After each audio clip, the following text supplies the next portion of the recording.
To welcome all of you again. Welcome to this afternoon's session.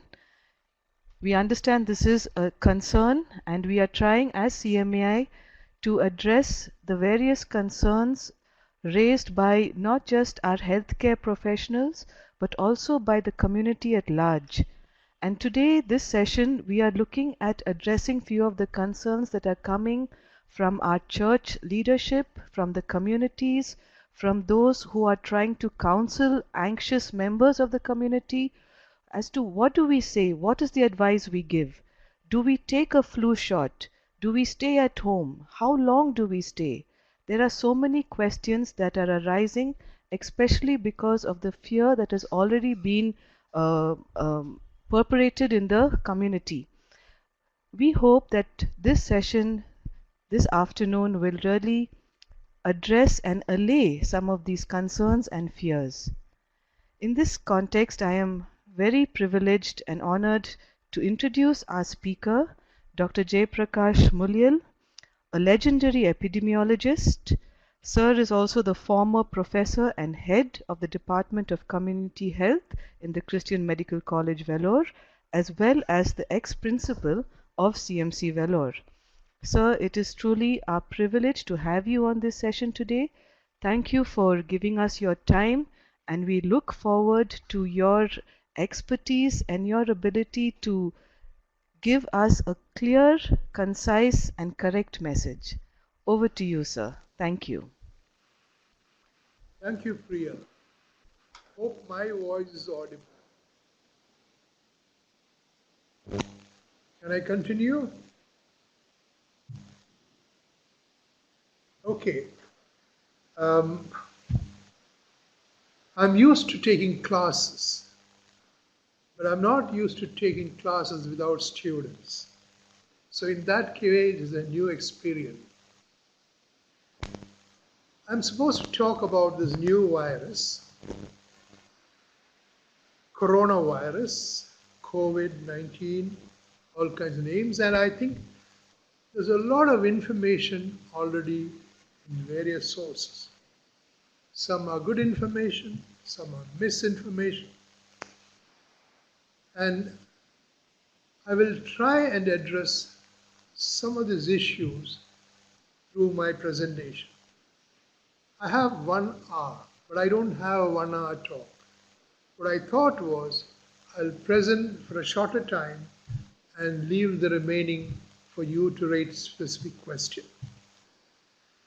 Now, these kind of diseases always cause considerable anxiety. In 2009, when there was an outbreak of H1N1 influenza, the same anxiety was expressed.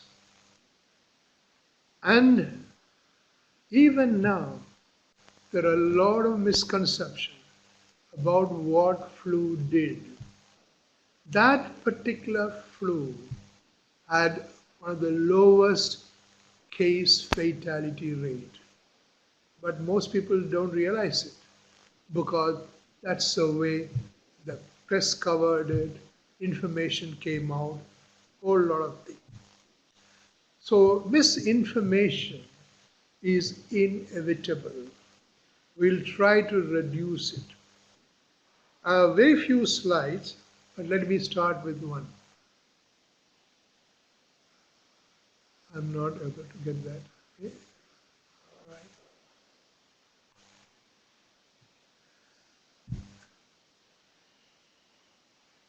Once you know about something thoroughly, then you feel more comfortable and you are not afraid of it. This new virus has been in the limelight, in the news, and whatever we hear of it has been quite comfortable. So, at this point in time, India seems to be doing pretty well in terms of the number game. Very few, less than expected. Some people have called it an Indian paradox. And in India, what we did was, when the flu started, we went on to the first line of defense, containment. That is, prevent the virus from getting a foothold in this subcontinent. And the target was all people coming from abroad, whether Indians or foreigners, if they are bringing with them the flu, this coronavirus. And that ICMR, with the state government support, organized a very good program, and I think it has worked pretty well. So well that there is a kind of a feeling maybe we are out of danger. And I hope that is true. If we are out of danger and we have really contained it, well and good. But I am not so comfortable with that thought. And let me explain what my fears are. So many countries are continuing to have the transmission. And we have been using a test material which has got less than 70% sensitivity. In other words, if a symptomatic comes to you and they do the test, 30% of them will be declared as normal despite of the fact they still carry the virus. The test so far used is only that good. Many people are not symptomatic but carry virus in their throat because they tend to become positive for virus 2 days before the onset of disease. And there is a group of people who are asymptomatic. We have not been able to quantify it fully, but the question remains, can they take part in disease transmission? So put these things together, the strategy that we employ in screening people coming from abroad and showing clinical manifestation may not be able to prevent the entry of the organism. So this worry is the one that provokes me, and want to talk to you about this and say, listen, it is quite possible we are doing well in containment. It is quite possible, like many people believe, Indians are resistant to coronavirus. I don't think there is any evidence to support it. There are people who say our heat will kill all the virus. Unlikely. But still, what I would like to do is pray that's true, it never comes into the country.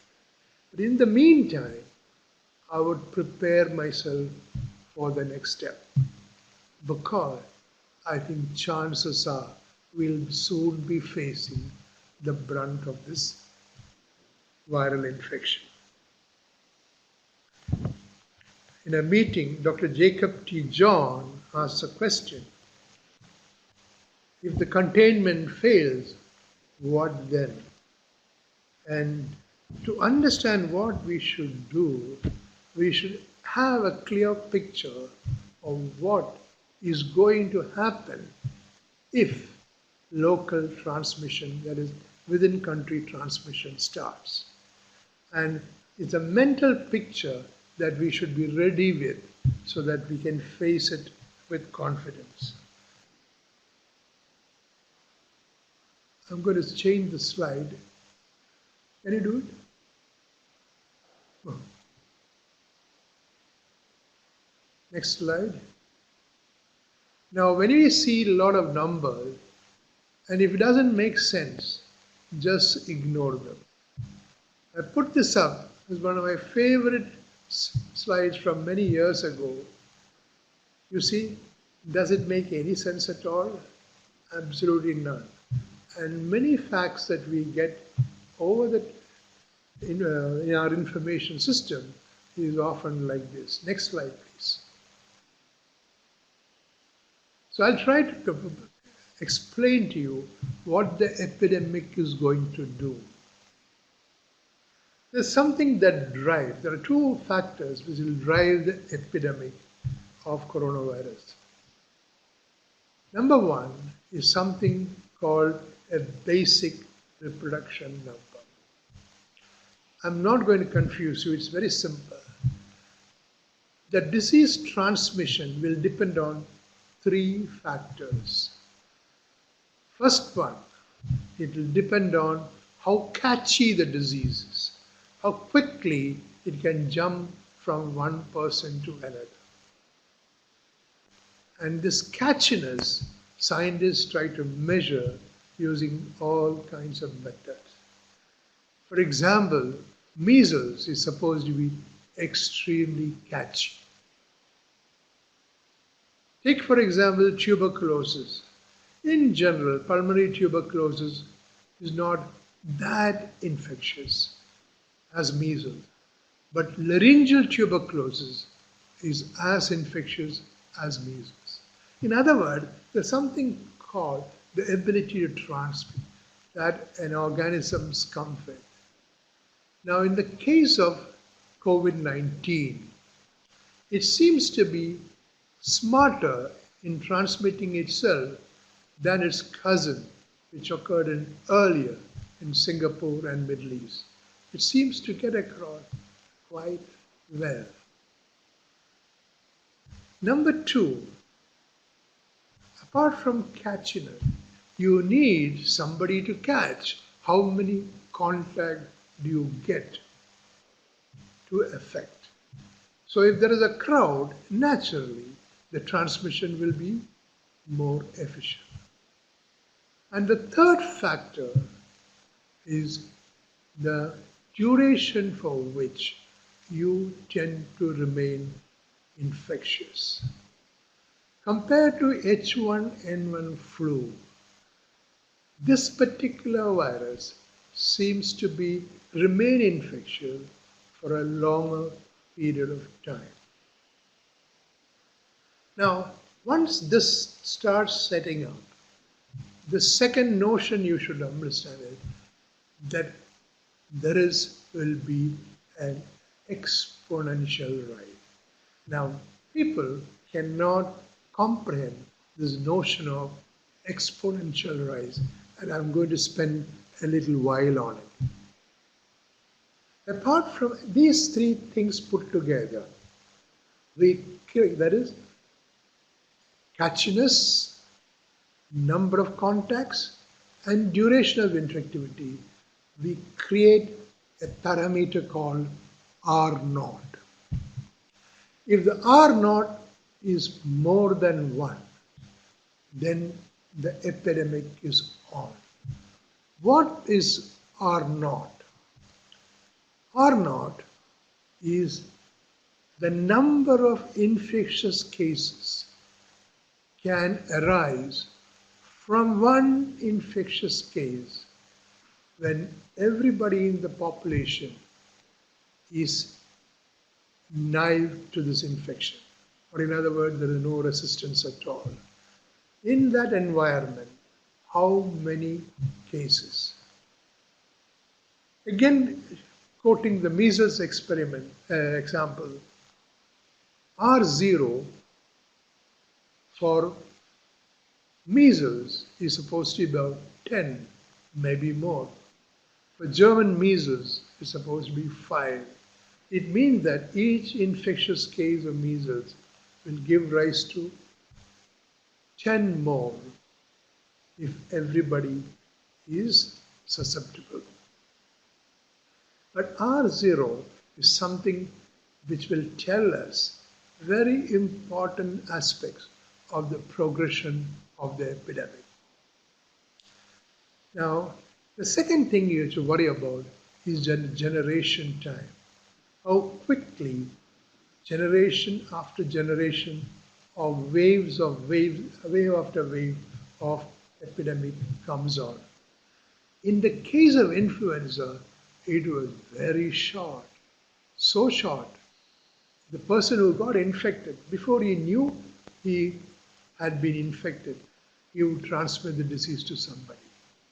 Next slide, please. Now, I want to just spend a minute on this line called exponential line. I have very poor in drawing these, but you see this graph. Ignore the second half. The first half shows an exponential curve. Don't worry about the second half. It shows gradual rise and sudden explosion. That comes up when there is a constant rate applied over time. Now, how do we come to grips with it? What we need to watch it, what is the rate at which new cases are coming, okay? And see how much of increase is there from day to day. And if you notice the new cases coming up, and it is increasing day to day, and it actually works like compound interest. You take the interest, put it in the capital, and the whole thing generates more interest. Similarly, when there is infection and then you get cases coming out, they join the infectious pool and produce more cases. And that is what creates this an exponential rate. Next slide, please. I'm going to go back to the earlier slide. Let's go back to that. No, the one with the exponential. Exponential, that's right. Now, this exponential curve tells us one thing, how fast the number of going to accrue. Let me give an example. I'm going to take that current rate of increase per day is about 15%. That is, the number difference in percentage of new cases coming up is about 15%. That's where it starts off usually at a few cases each day, increasing a little bit. I'm using 15% just for a convenience of the number. Now, if you put into this compound interest formula and calculate, you will realize that in 16 days' time, the number of cases will increase tenfold. I'm talking about the new cases generated. And another 16 days, it will increase 10 more fold. So a number of cases is 100, and if the every day rises about 15%, it will go up to 1,000 in 16 days, and another to 10,000 in another 16 days.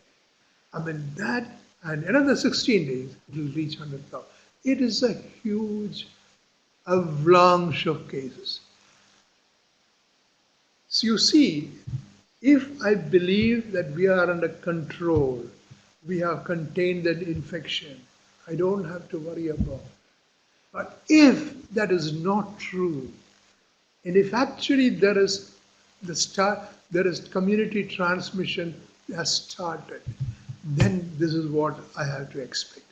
This is what I have to be prepared about. I have to wait. I have to be ready, or the country has to be ready to face this huge increase in cases. This is what we saw in other countries, and this is what we have to worry about.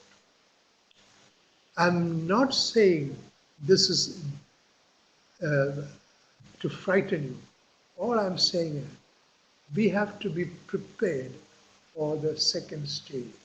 You see, once you stop having the community transmission started, then you have to give up the containment phase and go into the phase of slowing things down. How do we slow down?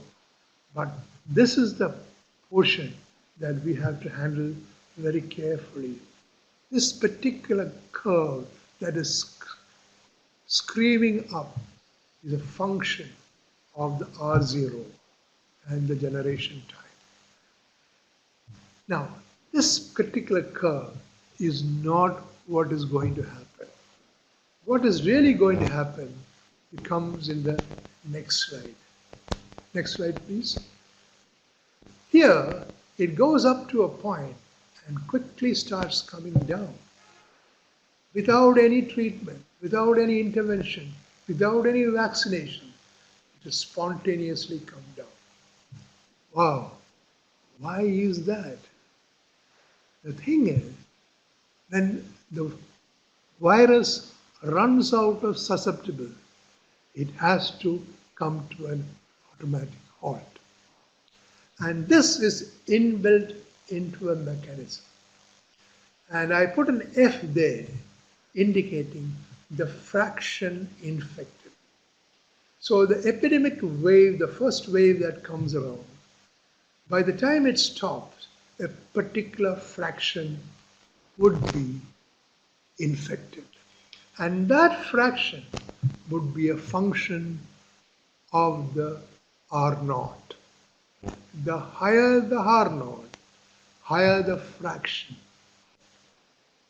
Let us go to the next slide. I have written this particular thing with a lot of anxiety. I hope it doesn't frighten you. R0 is the number of cases that can, infectious cases can come from one single infectious case. Now, in the case of this particular virus, R0 has been variously described as 2.8 to 5. And I want to tell you what happened in Velo in 2009. When H1N1 influenza came here, and there was an explosion of cases, but in a two to 3 months, the whole thing settled up. And when it settled down, Dr. J.V. Peter did a quick study. He had access to the blood test for IgG, specific for H1N1. It could tell him at the end of the first wave of epidemic what proportion was infected. And it turned out 40% of CMC staff were infected. And this is the same for the general population also. It didn't make any difference. And that ended the whole issue of epidemic. Now, this is what a little complex to understand, but try to bear with me. R0 goes on, but as the fraction infected increases, 1 minus F keeps decreasing.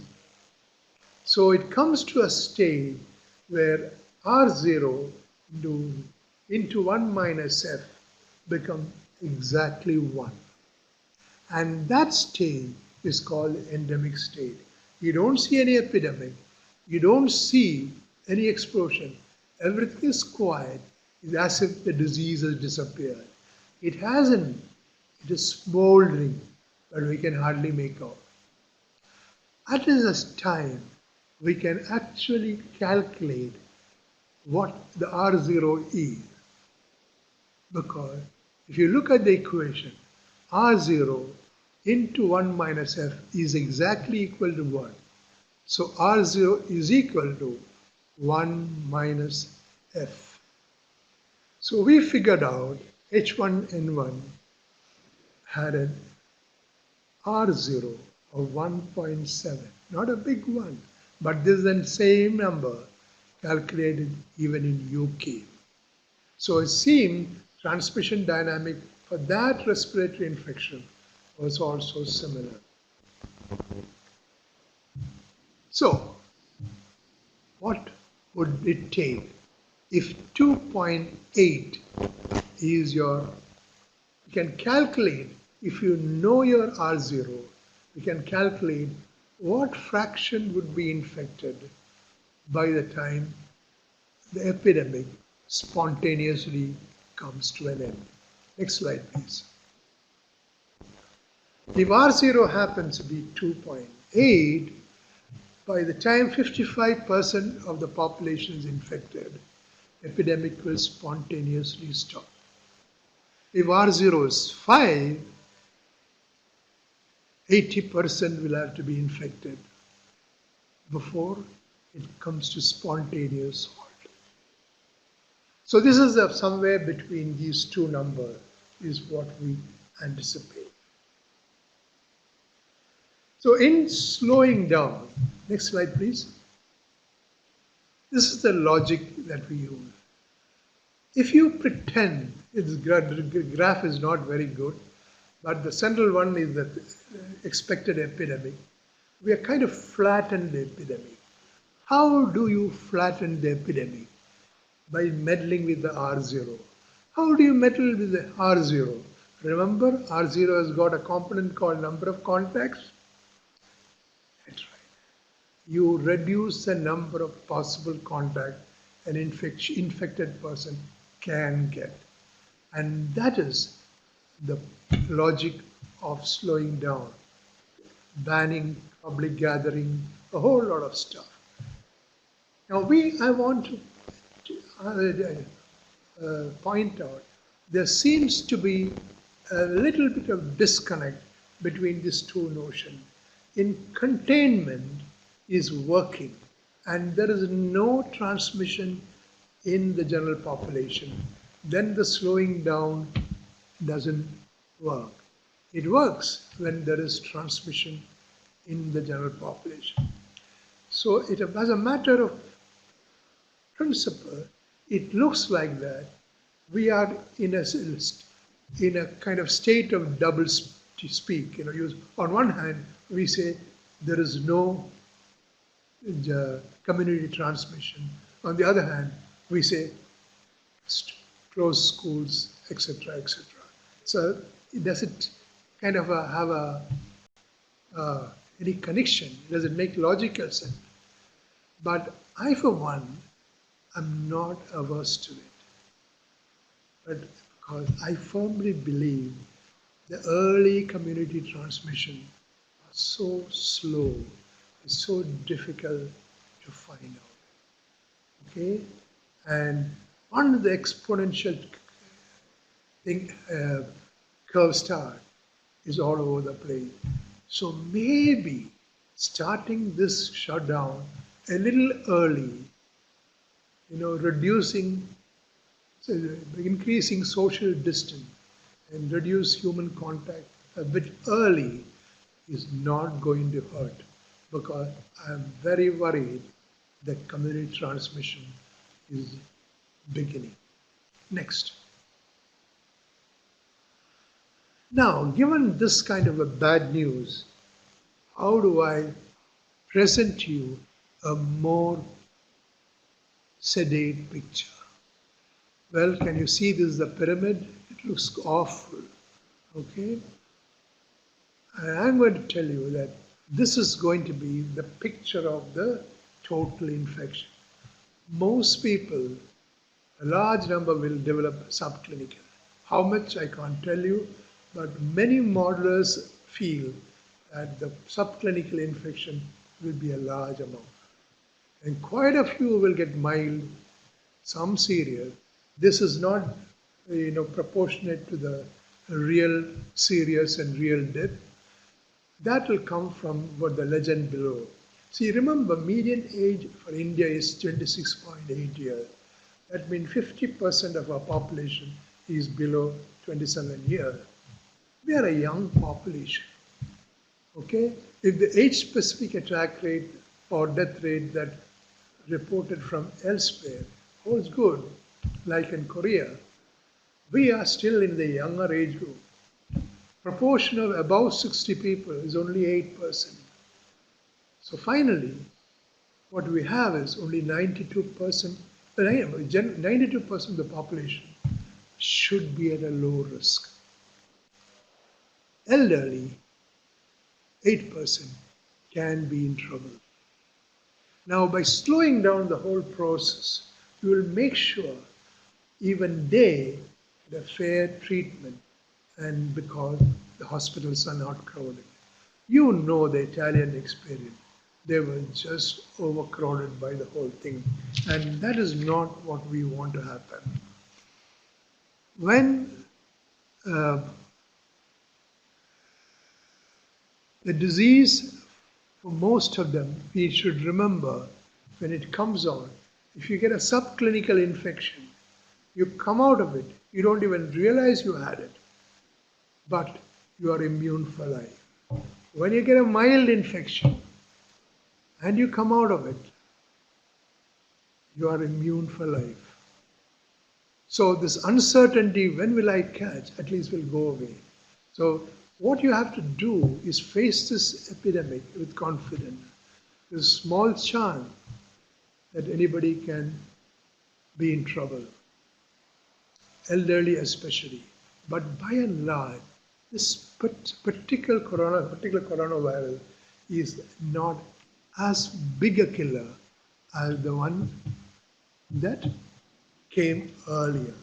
So there is an optimistic note in this whole picture. And I think what we should hope for is we should be able to face it with confidence and equanimity and be able to help people. Now, one thing I need to warn, the front line of defense against an epidemic will be health workers, doctors, nurses, technicians who work all over. They'll be the ones who face the onslaught of these cases. Remember, the infection is going to be all over. It's not the infection alone. They have to take care of this patient. They themselves will get infected, but they are not different from anybody outside also, once the community transmission starts. And then their morale, support, all are important in this. We have to make sure that we win people over to our side so that we face this problem together. From some of the news items I hear from Kerala, that the anxiety to reduce and contain the disease was so much, people with the disease became villains. Now that is not a good approach to any disease control. We are all in the same boat. We need to support one another. People will make mistakes, but that doesn't mean they are bad people or they are deliberately harming everybody. So I hope that we will be able to pass a message under the auspices of CCMA that here are we to help, and we will be able to support whoever in need. I will stop now. Any questions?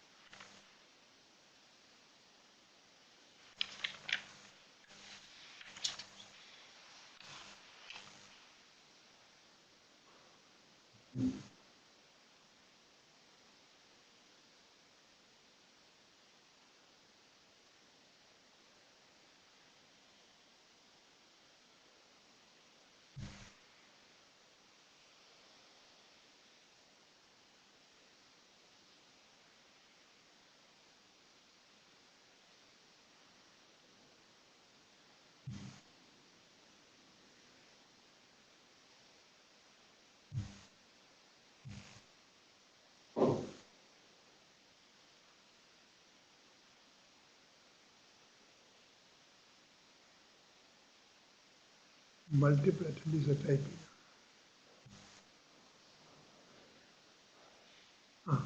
What is it?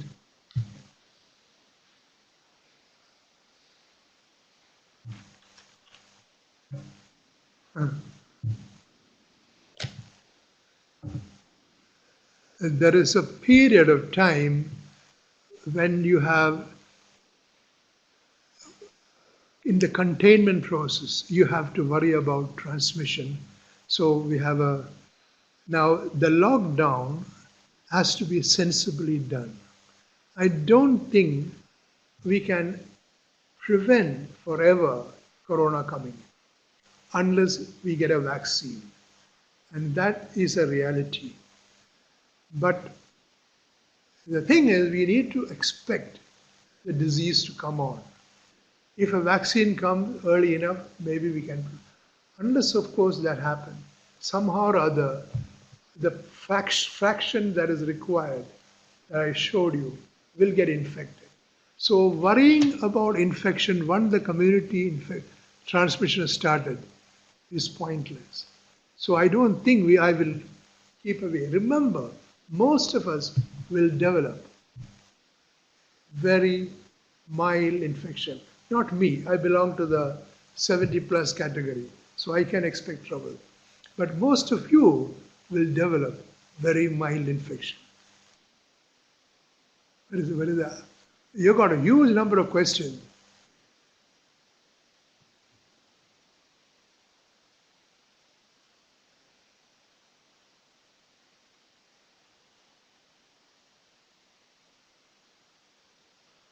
Community, what is the role of community immunity in the pandemic? We develop immunity after the infection, not before that. If you can get a vaccine quickly, that maybe you can change that. But what we are trying to say is that once you get immune, then you are no more worried about this infection at all. You are out of danger. And most of you will get the infection, come out of it, and won't even need a paracetamol to cure yourself.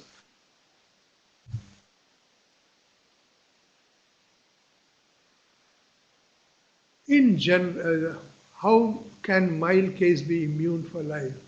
Don't understand that part, sir. In general, viral infection conform on you lasting immunity. The influenza does. If influenza one strain affects you and you come out of it, that strain cannot infect you again. Deepak Verghese, how are we with a free infection? Same answer. I mean, there are people who can continue to excrete virus because of certain immunological problem. You must have heard of people who have acquired polio keep excreting polio virus for a long time without ever showing paralysis. Now those are exceptions, but otherwise, I'm fine. Keep doing that. In what stage is India actually now? I'm not an astrologer. I go by this data that the government gave. I think at the moment many people are comfortable saying we are succeeding in our containment. Remember that I told you we are using certain technology for containment which is deficient. Our system of testing is not very sensitive, so it is inevitable there will be some. Now there are people who believe Indians have special immunity. I wish it is true. I would pray for it, but I can't believe it till I have known data. What is the next one? Is there chances of a second and further waves of infection? In the case of influenza, I told you, first wave took 40% of the people, and the mortality was actually less than 1 in 10,000. I know it for certain. We counted it carefully. But again, another wave came, another wave came. Why do this wave comes? Because the susceptible population came up.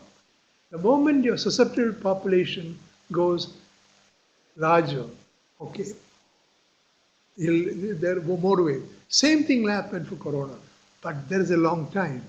by the time the vaccine should definitely be available.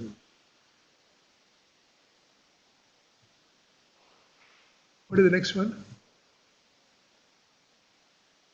30 members containing disabled, HIV and speech impairment should be sent to the community or quarantined within the hostel? Well, first of all, somebody has to bring in the infection, right? Who will bring the infection? And it must be into this disabled community. An infection has to be brought.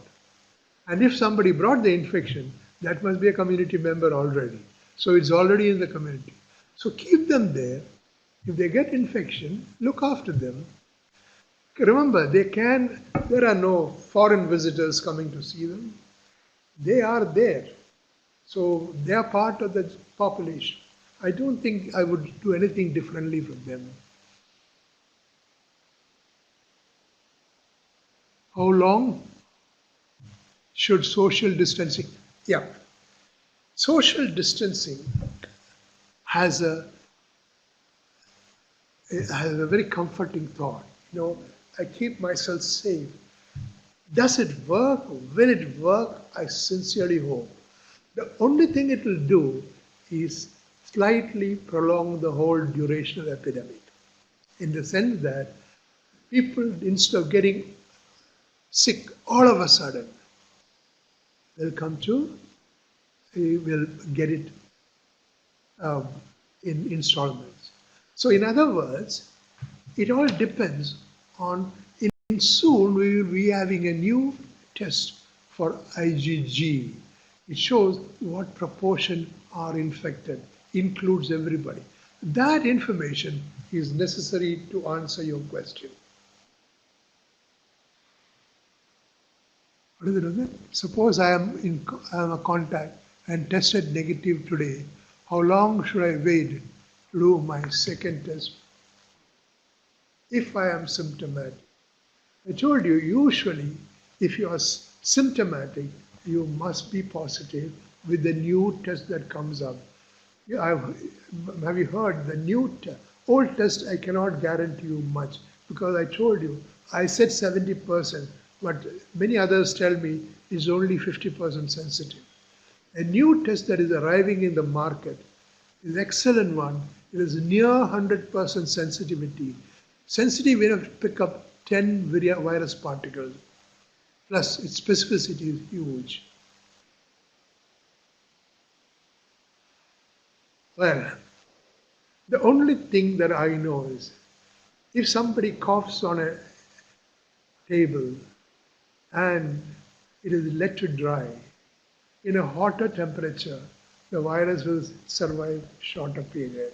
So there is a slight advantage. Other than that, not a great advantage at all. This temperature thing, I have a feeling we are kind of over exaggerating. It's nice if it will do a little bit of sterilization of the fomites, but from individual point of view, I don't think this is going to help much. Supposing I am a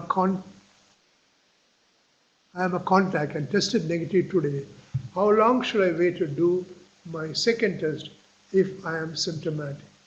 I answered it. UK's pitch for herd immunity, sir. How rational when we are limited understanding of natural history of the state. Most viral infections have a similar pattern in terms of communicability, pathogenicity, virulence, and immunogenicity. Remember, we had some experience with the other two coronavirus also. COVID-19 is not very different. You will develop.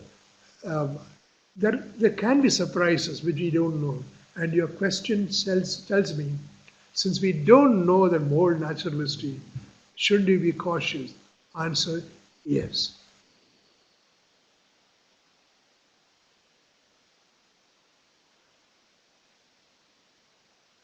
Any difference in virulence compared to other hospitals, other countries? Now, the difference in virulence in terms of case fatality rate is primarily, look at China itself. Different parts of China had different case fatality rate. And the Korea had the lowest. So in other words, in at least according to Italian experts, they say they just couldn't handle the number they had. We don't want a avalanche of cases. This is where public and private institutions should work in hand to fight the disease. We can't, have two things can hurt things. If the disease turns out to be stigmatizing, then we are in trouble. Number two, if we don't have cooperation among ourselves, the different sections of our community, for example, government hospitals and private hospitals, they don't work together, then we are shooting ourselves on the feet.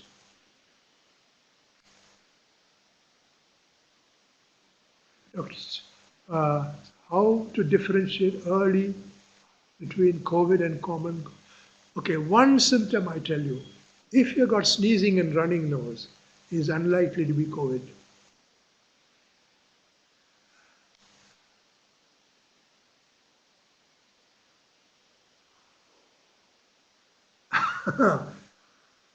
Dr. Chowdhury, buy a car. He wants to know how to prevent if I am traveling in a crowded local train. I have no solution, Dr. Chowdhury.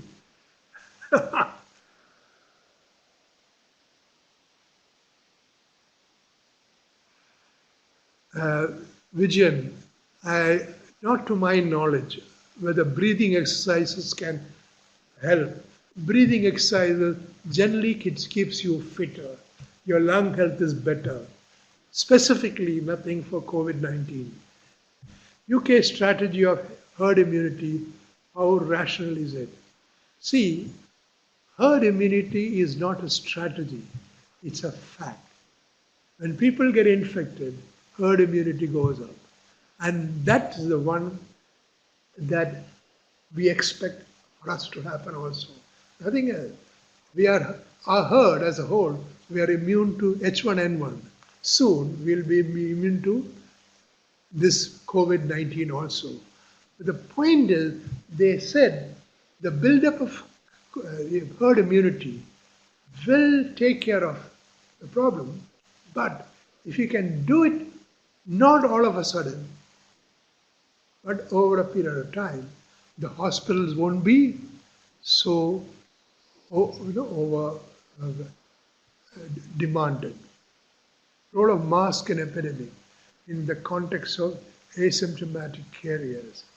Deepak, I tell you, mask and prevention has a limited no. I mean, there are some studies which does show in hospital situation where you tend to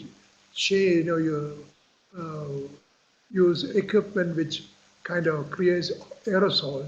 Using good masks do prevent infection. But in the general walking around in the crowd, masks, I'm not so sure. I don't know. I'd like to be informed about it. Thomas Nanan, is it possible to devise a self-test process which can be made available at large scale? I think this will be effective way. I fully agree with you. But luckily, the particular one that Roche has come out with, and others are coming out with various other vaccines, there will be at least 3 or 4 test kits available, and one DCGI permits it. Once DCGI permits it, anybody should be able to buy and use it. Father Thomas Nanan, thank you for that. Sir, is there any specific concern of pediatric population? I'm happy you raised it. The children are particularly safe against the COVID-19, and I'm so relieved of that. Will steam inhalation hit faster recovery? it won't harm. It will be good. In fact, any bronchitis, any kind of a lung infection, it does help. I think nothing to do. I think I would use it if I got the infection. Alex Joseph, how to practice social distancing in low resource setting, water scarcity, house. I know, man. What do I say to you? We have got a huge number of problems. How do we do it? People have to live in one little room. Yeah. Joy Deepa, how long does someone remain a carrier? Well, I can't answer you fully, but I think 2 weeks is a good guess. But I heard one particular woman who was positive for a longer time. We will get this poll information. But by and large, by the time your own IgG comes out, it should start neutralizing the virus. So I think you will be all right within 2 weeks' time. All right? Priya, can I say bye? Yeah. So thank you so much. I think there will be some more questions. Maybe we'll keep it open for another 5 minutes, and maybe I will email those questions to you. Is that okay? Sure. And get Or you can an answer for you. answer it yourself. You are as competent as me. Oh, that is the best compliment I've ever received, and I think I ever will. But thank you, sir. But thank you so much for your time. Thank you for giving us clarity. And as CMAI now, with your inputs, I will slowly, I will put out a document, especially for our churches who are quite anxious to hear from us, as well as to our membership and the community at large. So thank you, truly an honor that you were here with us and you gave us so much of your expertise and profound knowledge and your clarity of thinking. Thank you so much, and thank you to the Wellcome Trust for giving us a good technology support for this afternoon, as also the Distance Education Department of CMC Vellore. Thank you all for attending, and we will send you the recording of this webinar. And if you have more questions, do continue to type for the next 5 minutes, and we will get your answers compiled for you. Thank you once again, and stay safe. List of Yes. participants. Yes, sir, I will do that. We will do that for you. Thank you. Yeah, thank you so much, sir. Thank you. Please send in your email IDs also, please. We would like your email IDs as well as your questions if you have any more left.